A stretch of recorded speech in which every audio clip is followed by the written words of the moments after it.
हर सुबह जब सूर्य उदय होता है तो उसकी पहली किरण धरती को छूते ही एक नया जीवन जन्म लेता है।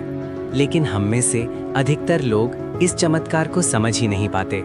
हम सूर्य को बस एक साधारण तारा मान लेते हैं, जबकि सच्चाई ये है कि सूर्य भगवान केवल एक तारा नहीं बल्कि इस संपूर्ण सृष्टि की आत्मा है। वेदों में सूर्य को प्रत्यक्ष देवता कहा गया है, क्योंकि वे एकमात्र ऐसे देवता हैं जिन्हें हम अपनी आंखों से प्रतिदिन देख सकते हैं। सोचिए, जिस शक्ति के बिना पृथ्वी पर जीवन का अस्तित्व ही असंभव है, वो शक्ति कितनी महान होगी। धरती पर हर पेड़, हर जीव, हर सांस सूर्य की ऊर्जा पर निर्भर है। यदि सूर्य कुछ क्षणों के लिए भी अस्तित्व से गायब हो जाए तो पूरा संसार अंधकार और ठंड में समाप्त हो जाएगा। शास्त्रों के अनुसार सूर्य भगवान का रथ 7 घोड़ों द्वारा खींचा जाता है। ये 7 घोड़े केवल एक कथा नहीं बल्कि एक गहरा संकेत हैं। ये दर्शाते हैं 7 रंग, 7 दिन और हमारे शरीर के 7 चक्र। यानी सूर्य केवल बाहर ही नहीं, हमारे अंदर भी प्रवाहित हो रहे हैं। जब सुबह की पहली किरण आपके चेहरे पर पड़ती है तो वो केवल रोशनी नहीं होती, वो आपके मन को शांति और शरीर को नई ऊर्जा देती है।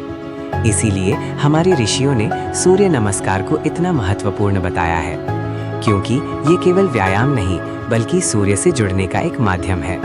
कहा जाता है कि सूर्य भगवान जगत के साक्षी हैं, यानी इस दुनिया में जो कुछ भी हो रहा है वो सब उनके सामने हो रहा है। आपके हर कर्म, हर सोच, हर सच और हर झूठ, सब कुछ सूर्य की रोशनी में स्पष्ट है। इसी कारण प्राचीन काल से ही सूर्य को सत्य और धर्म का प्रतीक माना गया है। आपने सूर्य वंश का नाम तो सुना ही होगा। भगवान श्री राम इसी वंश में जन्मे थे, जिसका अर्थ है कि उनका संबंध सीधे सूर्य भगवान से है। ये केवल एक वंश नहीं बल्कि ये दर्शाता है कि सूर्य शक्ति का प्रतीक है, नेतृत्व का प्रतीक है और धर्म का मार्ग दिखाने वाले हैं। अब बात करते हैं एक ऐसी परंपरा की जो हम बचपन से देखते आ रहे हैं, सुबह सुबह सूर्य को जल अर्पित करना। अधिकतर लोग इसे केवल एक धार्मिक क्रिया मानते हैं, लेकिन इसके पीछे एक गहरा विज्ञान छिपा है। जब आप जल की धार से सूर्य को देखते हैं तो सूर्य की किरणें पानी के माध्यम से आपकी आंखों और मस्तिष्क तक पहुंचती हैं, जो आपकी ऊर्जा को संतुलित करती हैं। यही कारण है कि जो लोग नियमित रूप से सूर्य को जल अर्पित करते हैं, उनके चेहरे पर एक अलग ही तेज दिखाई देता है। सूर्य केवल शरीर को ही नहीं बल्कि आपके आत्मविश्वास को भी मजबूत बनाते हैं। जो व्यक्ति प्रतिदिन सूर्य की उपासना करता है, उसके अंदर एक अलग ही आत्मबल उत्पन्न होता है। वो डरता नहीं, वो रुकता नहीं, वो जीवन की हर चुनौती का सामना करने के लिए तैयार रहता है। ज्योतिष शास्त्र में भी सूर्य को बहुत महत्वपूर्ण स्थान दिया गया है।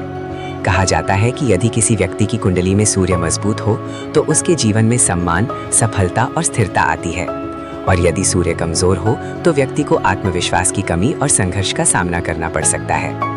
इसीलिए सूर्य की उपासना को केवल धर्म नहीं बल्कि जीवन सुधारने का एक मार्ग माना गया है। लेकिन सबसे बड़ी सीख जो सूर्य हमें देते हैं वो है निरंतरता। सूर्य हर दिन उगते हैं, बिना रुके, बिना थके, बिना किसी अपेक्षा के। वो कभी ये नहीं सोचते कि आज बादल हैं तो मैं नहीं निकलूंगा। वो बस अपना कर्तव्य निभाते हैं और पूरे संसार को प्रकाश देते हैं। यही कारण है कि सूर्य को सच्चा गुरु कहा जाता है, क्योंकि वो हमें सिखाते हैं कि जीवन में चाहे कितनी भी कठिनाइयां आए, हमें रुकना नहीं है, हमें हार नहीं माननी है, हमें बस आगे बढ़ते रहना है। तो अगली बार जब आप सुबह सूर्य को देखें तो उसे केवल एक तारा समझकर नजरअंदाज मत कीजिए। कुछ पल रुकिए, उसकी ऊर्जा को महसूस कीजिए, क्योंकि वही ऊर्जा आपके जीवन को बदल सकती है। अगर आपको ये जानकारी पसंद आई हो तो वीडियो को लाइक करें और ऐसे ही ज्ञानवर्धक और आध्यात्मिक वीडियो के लिए चैनल को सब्सक्राइब करना ना भूलें।